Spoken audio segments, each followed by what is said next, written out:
ದೈಹಿಕ ನ್ಯೂನತೆಗಳೊಂದಿಗೆ ಬದುಕುವುದು okay, but ಮಾನಸಿಕ ನ್ಯೂನತೆ ಇರಬಾರ್ದು ಅಂತ.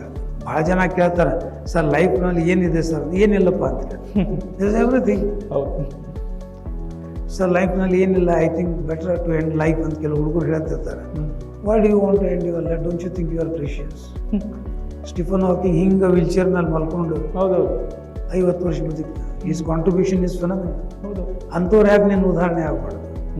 ಮನೆಯಲ್ಲಿ ಒಂದು ಮಗು ಸ್ಕೂಲಿಗೆ ಹೋಗ್ತಿರ್ತದೆ, ಫಸ್ಟ್ ಸೆಕೆಂಡ್ ಸ್ಟ್ಯಾಂಡರ್ಡ್ ಇರ್ತದೆ, ಇನ್ನೊಂದು ಮಗುವಿನ ಜನನ ಆಗ್ತದೆ ಮನೆಯಲ್ಲಿ.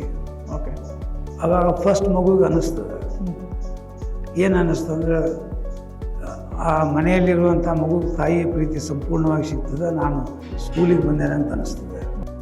ಹುಡುಗರು ಕೇಳ್ತಾರೆ, ಸರ್ ಕಾನ್ಸಂಟ್ರೇಷನ್, ಕಾನ್ಫಿಡೆನ್ಸ್ ಎಲ್ಲಿ ಸಿಗ್ತದೆ ಸರ್? ಎಲ್ಲಿ ಸಿಗಲ್ಲಪ್ಪ. You can't buy it in the market. ಹೌದು, it is with you, within you. Bring it out.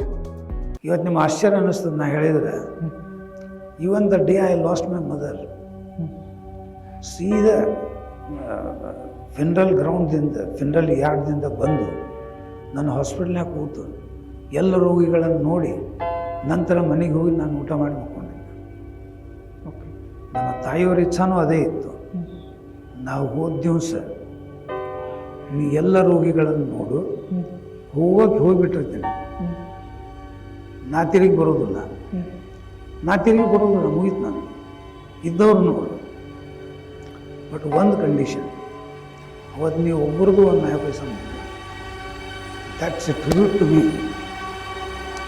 ನನಗೆ ನೀಡುವ ಶ್ರದ್ಧಾಂಜಲಿ ಅದು ಅಂತ ಹೇಳಿದ್ರು.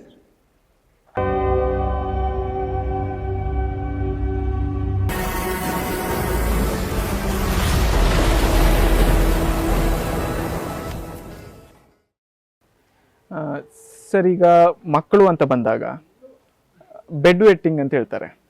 ಅಂದರೆ ಹಾಸಿಗೆಯಲ್ಲೇ ಯೂರಿನ್ ಪಾಸ್ ಮಾಡ್ಕೊಳ್ಳೋದು, ಮತ್ತೆ ಕನಸುಗಳು, ಇದಕ್ಕೂ ಮಾನಸಿಕ ಸ್ವಸ್ಥತೆಗೂ ಸಂಬಂಧ ಇದೆಯಾ ಅಂತ? ಅದು ಕಾಯಿಲೆನಾ? ಅಂದರೆ ಹಾಸಿಗೆಯಲ್ಲಿ ಮೂತ್ರ ಮಾಡ್ಕೊಳ್ಳೋದು ಸಾಕಷ್ಟು ಮಕ್ಕಳಲ್ಲಿ ಇರ್ತದೆ. ಯೂಶಲಿ 4-5 ಇಯರ್ಸಿಗೆ ಕಂಟ್ರೋಲ್ ಬರುತ್ತೆ. ಕಂಟ್ರೋಲ್ ಬರಲಿಲ್ಲ ಅಂದರೆ ಬ್ಲ್ಯಾಡರ್ ಟ್ರೈನಿಂಗ್ ಅಂತ ನಾವು ಕೆಲವೊಂದು ಹೇಳ್ತೇವೆ. ಅದನ್ನು ಹೇಳಿಕೊಟ್ಟು ಅಲ್ಪ ಸ್ವಲ್ಪ ಪ್ರೊಫೆಷನಲ್ ಸಪೋರ್ಟ್ ಕೊಟ್ಟರೆ ಆ ಮಕ್ಕಳಿಗೆ ಹೆಲ್ಪ್ ಮಾಡ್ಲಿಕ್ಕೆ ಬರ್ತದೆ. ಯೂಶ್ವಲಿ ನಾನು ನೋಡಿದ್ದು ಅಂದರೆ ಸಿಬ್ಲಿಂಗ್ ರೈವಲರಿ ಅನ್ನುವಂಥ ಪದವನ್ನು ಯೂಸ್ ಮಾಡ್ತೇವೆ. ಮನೆಯಲ್ಲಿ ಒಂದು ಮಗು ಸ್ಕೂಲಿಗೆ ಹೋಗ್ತಿರ್ತದೆ, ಫಸ್ಟ್ ಸೆಕೆಂಡ್ ಸ್ಟ್ಯಾಂಡರ್ಡ್ ಇರ್ತದೆ, ಇನ್ನೊಂದು ಮಗುವಿನ ಜನನ ಆಗ್ತದೆ ಮನೆಯಲ್ಲಿ. ಅವಾಗ ಫಸ್ಟ್ ಮಗುವಿಗೆ ಅನ್ನಿಸ್ತದೆ, ಏನು ಅನ್ನಿಸ್ತದೆ ಅಂದರೆ ಆ ಮನೆಯಲ್ಲಿರುವಂಥ ಮಗು ತಾಯಿಯ ಪ್ರೀತಿ ಸಂಪೂರ್ಣವಾಗಿ ಸಿಗ್ತದೆ, ನಾನು ಸ್ಕೂಲಿಗೆ ಬಂದೇನೆ ಅಂತ ಅನ್ನಿಸ್ತದೆ. ಆ ಮಕ್ಕಳು ಒಮ್ಮೊಮ್ಮೆ ಬೆಡ್ ವೇಟಿಂಗ್ ಮಾಡ್ಕೊಳ್ಳೋದು ಸಾಮಾನ್ಯ ಅದ, ಸಿಬ್ಲಿಂಗ್ ರೈವಲ್ರಿ ಅಂತ. ಆವಾಗ ಅನ್ನಿಸ್ತದೆ, ಆ ಮಗುವಿಗೆ ಜಾಸ್ತಿ ಪ್ರೀತಿ ಮಾಡ್ತೀರಿ, ನನಗೆ ಮಾಡಲ್ಲ. ಇದು ನೀವು ಕೇಳಿ ಸಾಮಾನ್ಯ ಇದು. ಪ್ರತಿಯೊಂದು ಮನೆಯಲ್ಲಿ ಸಮಸ್ಯೆಗಳನ್ನು ಕೇಳ್ತೀರಿ ನೀವು. ಸೊ ಅಂತಹ ಸಮಸ್ಯೆ ಬಂದಾಗ ಸ್ವಲ್ಪ ಬ್ಯಾಲೆನ್ಸ್ ಮಾಡಿ ಗೈಡ್ ಮಾಡಿದರೆ ಪರಿಹಾರ ನೀಡಬಹುದು. ಅದಕ್ಕೆ ನಾ ಹೇಳಿದ್ನಲ್ಲ, ಎಲ್ಲದಕ್ಕೂ ಒಂದು ಮನಸ್ಸು ಏನಿದೆ. ದೈಹಿಕ ಆರೋಗ್ಯ ನ್ಯೂನ್ಯತೆ ಇದ್ರೆ ಒಬ್ಬ ವ್ಯಕ್ತಿ ಬದುಕ್ತಾನೆ. ನೋಡ್ತೀನಿ ನೀವು, ಅನೇಕ ಜನ ಕೈ ಇರಲ್ಲ, ಕಾಲಿರಲ್ಲ, ಕಣ್ಣಿರಲ್ಲ, ಬದುಕ್ತಾರೆ.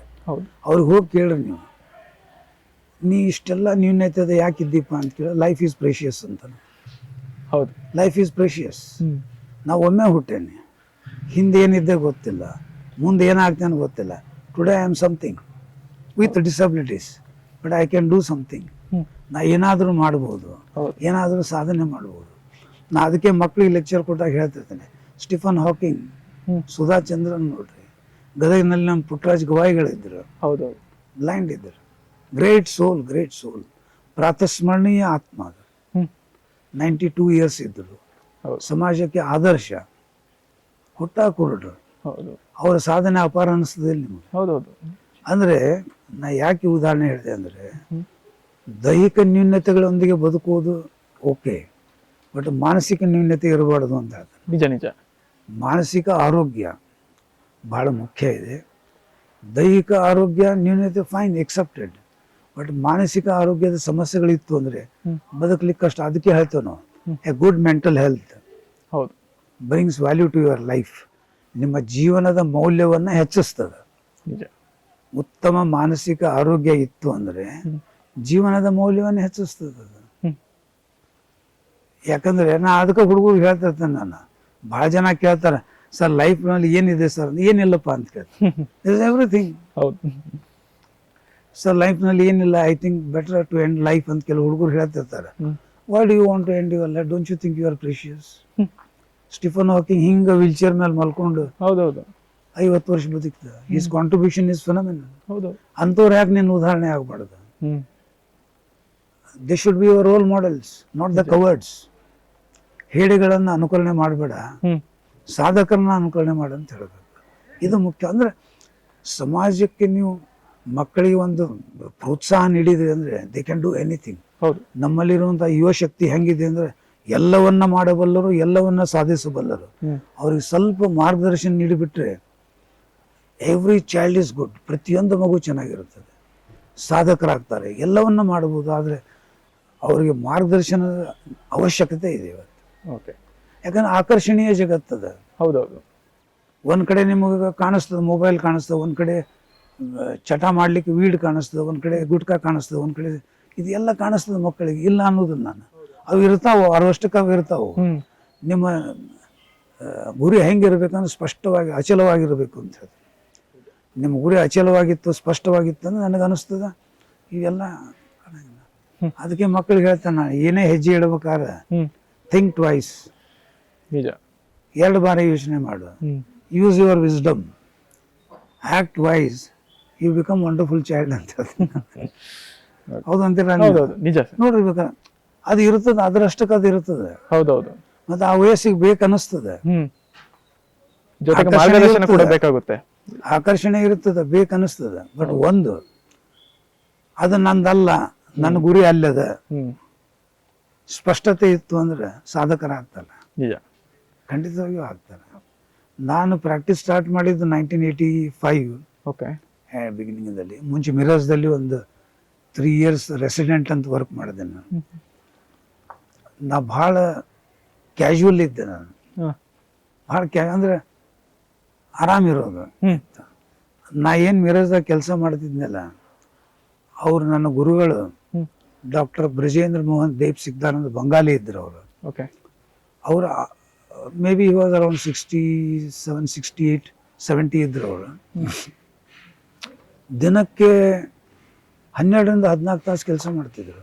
ಓಕೆ, ನಾ ಅಲ್ಲಿ ಹೋದಾಗ ನನಗೆ ಅನಿಸ್ತು, ಈ ಮನುಷ್ಯ ಇಷ್ಟು ಕೆಲಸ ಮಾಡ್ತಾನೆ ಅಂದಮೇಲೆ ನಾ ಯಾಕೆ ಮಾಡಬಾರ್ದು? ಆ ಮೋಟಿವೇಶನ್ ಏನದಲ್ಲ ನಾನು ಇಲ್ಲಿಗೆ ತಂದು ಹಚ್ಚದ. ಹೌದು, ಆವಾಗ ಅವ್ರು ನೋಡಿ ನನಗೆ ಅನಿಸ್ತಿತ್ತು.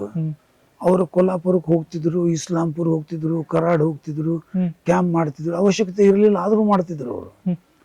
ಪ್ಯಾಷನ್ ಅದು. ಸೊ ಈ ಪ್ಯಾಷನ್ ನನಗೆ ಯಾಕೆ ಬರಂಗಿಲ್ಲ? ಬರ್ತದ ಮಾಡಿದ್ರೆ. ಸೊ ಆ ಛಲದಿಂದ ಕೆಲಸ ಮಾಡಿದೆ ನಾನು. ನಮ್ಮ ಮಾರ್ಗದರ್ಶನ ಯಾರಿಂದ ಬರ್ತದ ಒಂದು, ಆಮೇಲೆ ಯಾರು ನಿಮಗೆ ಪ್ರೇರಣೆ ನೀಡ್ತಾರ ಅವ್ರನ್ನ ಸ್ಮರಿಸ್ಬೇಕು ನಿಜವಾಗ್ಲು. ಹಿಂಗಾಗಿ ಆಮೇಲೆ ಮುಂದೆ ಗದಗದಲ್ಲಿ ಕ್ಯಾಂಪ್ ಸ್ಟಾರ್ಟ್ ಮಾಡಿದೆ. ಕುಮಟಾದಲ್ಲಿ ತಿಂಗಳಿಗೊಮ್ಮೆ ಹೋಗ್ತಿದ್ದೆ. ಓಕೆ, ಆ್ಯಂಡ್ ಒಂದು ಕಮಿಟ್ಮೆಂಟ್ ಅಂದ್ರೆ ಹೆಂಗ, ಈವನ್ ದೀಪಾವಳಿ ಇದ್ರು ಪೇಷಂಟ್ ಇರ್ಲಿ ಬಿಡ್ಲಿ, ಹೋಗೋದಂದ್ರೆ ಹೋಗೋದು. ಕುಮಟಾ ತನಕ ಹೋಗಿ ಬಂದಿದ್ದೆ ನಾನು. ಹೌದಾ? ಅಂದ್ರೆ ಕಮಿಟ್ಮೆಂಟ್ ಹೆಂಗಿರ್ಬೇಕು ಅಂದ್ರೆ ಕಮ್ ವಾಟ್ ಮೈ. ಇವತ್ತು ನಿಮ್ಮ ಆಶ್ಚರ್ಯ ಅನ್ನಿಸ್ತದೆ ನಾ ಹೇಳಿದ್ರೆ, even the day I lost my mother, ಸೀದಾ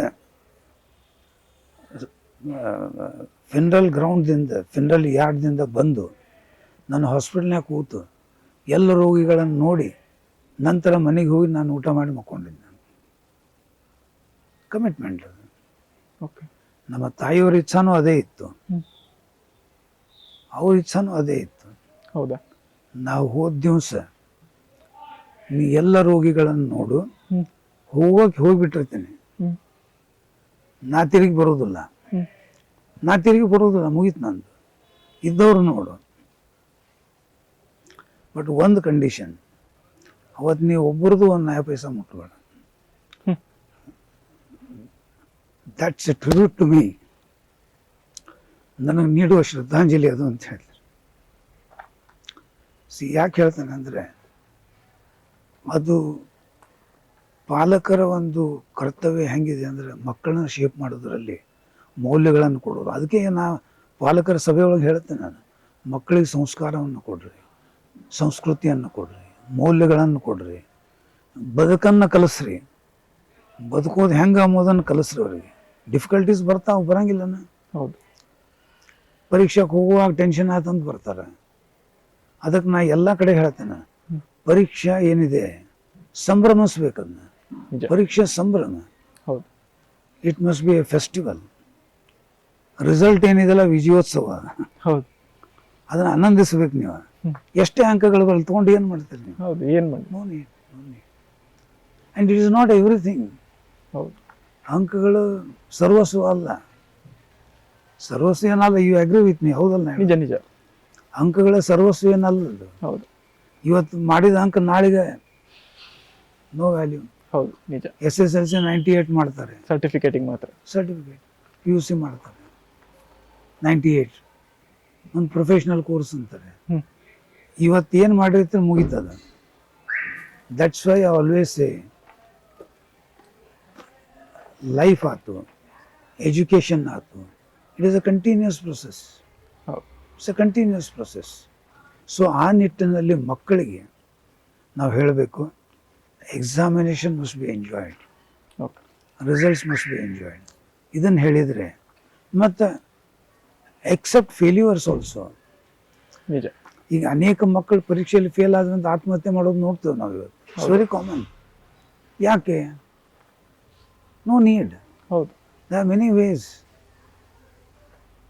ಸೊ ಆ ನಿಟ್ಟಿನಲ್ಲಿ ನನಗನ್ನಿಸ್ತದೆ ಇವತ್ತು ಸಮಾಜದಲ್ಲಿ ಮನೋವಿಜ್ಞಾನದ ಬಗ್ಗೆ ಸಾಕಷ್ಟು ತಿಳುವಳಿಕೆ ಮೂಡಿದೆ. ಸಾಕಷ್ಟು ಜನ ಸಲಹೆ ತಗೋತಾರೆ. ಒಂದು ಮನಸ್ಸು ಹೆಂಗಿದೆ ಎಂಬುದನ್ನು ಯಾರಿಗೂ ಹೇಳಲಿಕ್ಕೆ ಬರೋಂಗಿಲ್ಲ. ಮನಸ್ಸು ಆಕಾರ ಹೆಂಗಿದೆ ಹೇಳಲಿಕ್ಕೆ ಬರ್ತದ? ಇಲ್ಲ. ಹೃದಯಕ್ಕೆ ಶೇಪ್ ಇದೆ. ಹೌದು. ದ ವೈಬ್ರೇಷನ್ಸ್ ಆಫ್ ಹಾರ್ಟ್ ಏನಿದೆ ಅದು ನಿಮ್ಮ ನಿಜವಾದ ಭಾವನೆ ಹಾಗೂ ಮನಸ್ಸು ಅಂತ ಹೇಳ್ತಾನೆ. ಹೌದಲ್ಲ ಹೇಳೋದು? ಸೊ ಆ ನಿಟ್ಟಿನಲ್ಲಿ ನನಗನ್ನಿಸ್ತದೆ, ಭಾಳ ಸರ್ತಿ ಹೇಳ್ತೇನೆ ನಾನು, ಎಲ್ಲವನ್ನ ನೀವು ಪರ್ಚೇಸ್ ಮಾಡ್ಬೋದು. ಹುಡುಗರು ಕೇಳ್ತಾರೆ, ಸರ್ ಕಾನ್ಸಂಟ್ರೇಷನ್, ಕಾನ್ಫಿಡೆನ್ಸ್ ಎಲ್ಲಿ ಸಿಗ್ತದೆ ಸರ್? ಎಲ್ಲಿ ಸಿಗಲ್ಲಪ್ಪ ಅದು ಅಂತ. You can't buy it in the market. ಹೌದು. It is with you, within you. Bring it out. ನಿನ್ನಲ್ಲಿದೆ, ನಿನ್ನ ಒಳಗಡೆ ಇದೆ, ಹೊರಗಡೆ ತೊಗೊಂಬರ್ಬೇಕು. That is what is to be taught to the children. ಮನೆಯವ್ರಿಗೆ ಹೇಳಬೇಕು, ಪಾಲಕರಿಗೆ ಹೇಳಬೇಕು, ಮಕ್ಕಳೊಂದಿಗೆ ವೇಳೆಯನ್ನು ಕಳೆಯಿರಿ ಅಂತ ಹೇಳಬೇಕು. ನಿಜ ನಿಜ. When both the parents are working, they have no time. Mobile.